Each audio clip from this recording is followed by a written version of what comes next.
దళిత మహిళ మరియమ్మ హత్య కేసులో వైసీపీ మాజీ ఎంపీ నందిగం సురేష్ కు భారీ ఊరట లభించింది. దాదాపు 5 నెలలుగా జైలులో ఉంటున్న నందిగం సురేష్ కు గుంటూరు కోర్టు 10,000 పూచీకత్తుతో బెయిల్ మంజూరు చేసింది.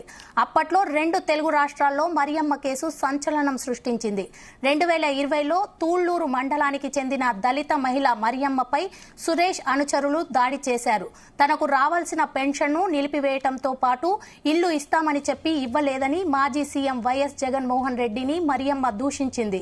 దాంతో మరియమ్మ ఇంటిపై దాడి చేసి ఆమెను సురేష్ అనుచరులు హతమార్చారు.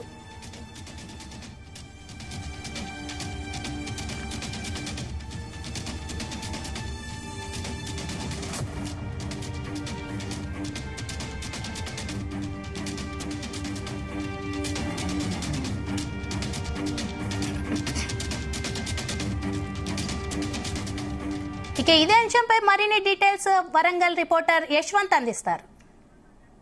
రైట్, మా ఏదైతే నందిగమ సురేష్ గత 4 నెలల క్రితం కూడా ఇక్కడ మంగళగిరి కోర్టులో అరెస్ట్ చేసి కూడా రిమాండ్ విధించారు. దానికి సంబంధించి కూడా గతంలో వైసీపీ ప్రభుత్వంలో ఏదైతే మరియమ్మ అనే మహిళ ఏదైతే తాలూరు గ్రామానికి చెందిన మహిళ కూడా తనకి ఏదైతే పెన్షన్ కావచ్చు ప్రభుత్వ పథకాలు అందట్లేదని చెప్పేసి గ్రామ సభలో అడగటంతో అదేవిధంగా ఆ నందిగమ సురేష్ ను కూడా నిలదీయటంతో అప్పుడు నందిగమ సురేష్ కి సంబంధించినటువంటి కొంతమంది అనుచరులు కానివచ్చు, అదేవిధంగా తనని చంపారని చెప్పేసి కూడా కోర్టులో ఇది కేసు నమోదు చేయడంతో కూడా దానికి సంబంధించి కూడా అప్పుడు ఉన్నటువంటి వైసీపీ ప్రభుత్వం కూడా కేసు నమోదు చేయకపోవడంతో కూడా ఈ కేసును కూడా పట్టించుకోక లేదని చెప్పేసి అయితే మాత్రం అప్పుడు ఉన్నటువంటి పోలీసులు కూడా కేసు నమోదు చేయలేదని చెప్పారు. దీనికి సంబంధించి కూడా గత 4 నెలల క్రితం కూడా కూటమి ప్రభుత్వాన్ని ఏదైతే మరియమ్మ కొడుకు ఎవరైతే ఉన్నాడో అతను ఆ లోకేష్ సమక్షంలో ఫిర్యాదు చేయడంతో కూడా మరోసారి కూడా ఇతను నందిగమ సురేష్ అయితే మాత్రం 4 నెలల క్రితం అరెస్ట్ చేశారు. దాంతో కూడా 4 నెలల నుంచి మంగళగిరి కోర్టులో నిందితుడిగా ఉన్నటువంటి ఆ నందిగమ సురేష్ అయితే మాత్రం ఎన్నో సార్లు కూడా ఇటు సుప్రీం కోర్టు కానివచ్చు హైకోర్టులో కూడా ఆ పిటిషన్ దాఖలు చేసిన పరిస్థితి అయితే ఉంది. అయినప్పటికీ కూడా బెయిల్ రాకపోవడంతో కూడా నేడైతే మాత్రం ఈ కేసుకు సంబంధించి కూడా బెయిల్ అయితే మాత్రం మంజూరు చేసింది. దీనికి కూడా ఈ బెయిల్ పై కూడా కొన్ని షరతులు అయితే విధించి అయితే మాత్రం ఈ నందిగమ సురేష్ కి అయితే మాత్రం బెయిల్ అయితే మంజూరు చేసిందని చెప్పుకోవచ్చు.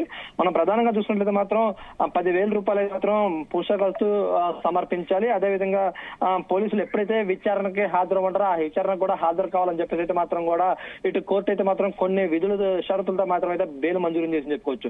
ఓవరాల్ గా చూసినట్లయితే మాత్రం ఏదైతే వైసీపీ ప్రభుత్వంలో సామాన్యులు ఎవరైతే ప్రశ్నించారో వాళ్ళనే టార్గెట్ చేసుకుని హత్య చేశారని చెప్పేసి అయితే ఒక ఆరోపణ ఉన్నప్పటికీ కూడా మరోసారి టీడీపీ కార్యాలయం పైన కూడా దాడి వ్యవహారంలో కూడా ఇటే నందిగమ సురేష్ కి అయితే మాత్రం రిమాండ్ విధించిన పరిస్థితి అయితే ఉంది. అయినప్పటికీ కూడా పలు సందర్భాల్లో కూడా బెయిల్ పై అయితే విడుదలైన సందర్భం అయినప్పటికీ కూడా మరోసారి కూడా వెంటనే ఈ కేసుకు సంబంధించి కూడా మరియమ్మ హత్య కేసుకు సంబంధించి కూడా అరెస్ట్ చేసి జైలుకి పంపించిన పరిస్థితి అయితే ఉంది. ఈ నేపథ్యంలో ఈ రోజు అయితే మాత్రం ఇటు రిమాండ్ నుంచి బెయిల్ పై విడుదల కావడంతో ఒక్కసారిగా అయితే మాత్రం ఇటు వైసీపీ కేటర్ కూడా నిజమే గెలిచిందని చెప్పేసి అయితే మాత్రం కొంతమేర ట్విట్టర్ వేదిక కూడా తెలుస్తున్న పరిస్థితి అయితే ఉంది. మరో విధంగా చూసుకుంటే మాత్రం ఎప్పుడు కూటమి ప్రభుత్వం వచ్చి కావాలని చెప్పేసి వైసీపీ నేతలని ఇబ్బందులకు గురి చేయాలని చెప్పేసి అయితే మాత్రం కేసులు పెట్టి వేధిస్తున్నారంటూ కూడా వైసీపీ నేతలు కూడా ఆరోపిస్తున్న పరిస్థితి అయితే ఉంది.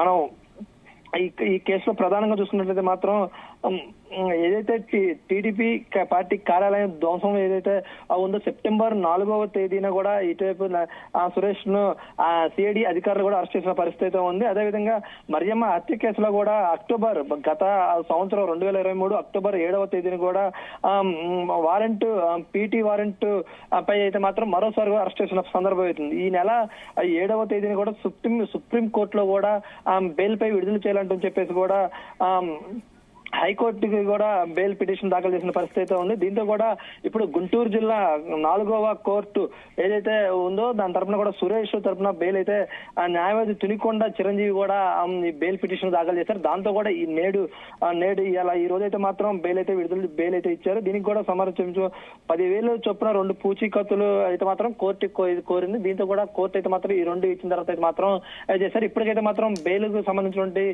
అన్ని కూడా పూర్తిగా అయితే మాత్రం చేస్తారు. దీంతో కూడా మరి కాసేపట్లో అయితే మాత్రం జైలు నుంచి కూడా విడుదలయ్యే అవకాశం ఉన్నట్లుగా మనకు తెలుస్తుంది. యశ్వంత్, అయితే నందిగమ సురేష్ విడుదల అయ్యే అవకాశం ఉందా? రైట్, ఇప్పటికైతే మాత్రం దానికి సంబంధించి బెయిల్ కి అయితే కారుకి చారణ ఉంటుందో దాని అంతా కూడా అధికారులు అయితే మాత్రం ఏదైతే లిఖితపూర్వకంగా కోర్టుకు సంబంధించినటువంటి ఆ బెయిల్ కాగితాలు కూడా ఇటు జైలుకు సమర్పించిన అనంతరం కూడా బెయిల్ అయితే ఇటు జైలు నుంచి కూడా విడుదలయ్యే అవకాశం ఉంది. దీనిపై కూడా ఇప్పటికైతే మాత్రం ప్రాసెస్ ఏదైతే ఉండదో బెయిల్ నుంచి ఆ కోర్టు నుంచి బెయిల్ ఏదైతే వచ్చిందో ఆ బెయిల్ ని తీసుకొచ్చి కూడా ఇక్కడ మంగళగిరి ఉన్నటువంటి కోర్టులో కూడా ఇచ్చే అవకాశం ఉంటుంది. ఆ ఇచ్చిన తర్వాత కూడా కోర్టులో నుంచి బయటకు వచ్చే ఒక సంథింగ్ ఏదో ప్రాసెస్ అయితే ఉంటుందో ఆ ప్రాసెస్ మొత్తం పూర్తి అయిన తర్వాతే కోర్టులోంచి బయటకు వచ్చే సమయం అయితే పడుతుంది. దీనికి సంబంధించి కూడా ఈ రోజు రాత్రి 10 కూడా అయ్యే అవకాశం ఉన్నట్టయితే మాత్రం మనకు తెలుస్తుంది. దీనికైతే మాత్రం ఇప్పటికే ఈ సంబంధించి ఏదైతే ప్రాసెస్ అయితే ఉందో ఆ ప్రాసెస్ కూడా పూర్తి చేసేందుకైతే మాత్రం ఇటు సురేష్ న్యాయవాది ఎవరైతే చిరంజీవి ఉన్నారో ఆ చిరంజీవి కూడా కోర్టుకు బెయిల్ కాగితాలు కూడా కోర్టుకు తీసుకో ఆనదేవి ఉన్నారో దీనికి సంబంధించి మాత్రం దానికి సంబంధించినటువంటి ఏదైతే బెయిల్ కి సంబంధించి ఒక ఫారం ఏదైతే దాన్ని కూడా పూర్తి చేస్తున్నారు దాన్ని కూడా మరి కాసేపులో అయితే పూర్తి చేసి కూడా ఆ సురేష్ ను కూడా మరి కాసేపులో జైలు నుంచి కూడా బయటకు తెచ్చే అవకాశం ఉన్నట్లయితే తెలుస్తుంది. దీంతో కూడా ఇప్పటికైతే మాత్రం జైలు వద్ద కూడా పెద్ద ఎత్తున ఇటు సురేష్ అభిమానులు కానివ్వచ్చు, అదేవిధంగా వైసీపీ కేడర్ సంబంధించిన నాయకులు కూడా పెద్ద ఎత్తున చేరుకుంటున్నారు. దీంతో కూడా అక్కడ జిల్లా ఏదైతే జైలు వద్ద అయితే మాత్రం కొంతమేర అయితే మాత్రం అభిమానులు పెద్ద ఎత్తున రావడంతో కూడా పోలీసులు అయితే మాత్రం అక్కడికి చుట్టుముట్టారని చెప్పుకోవచ్చు. పోలీసులు అయితే మాత్రం రక్షణ వలయంలోనే సురేష్ ను బయట తీసుకొచ్చి కూడా విడుదల చేసే అవకాశం ఉన్నట్లు కూడా మనకు తెలుస్తుంది. Thank you Yashwant.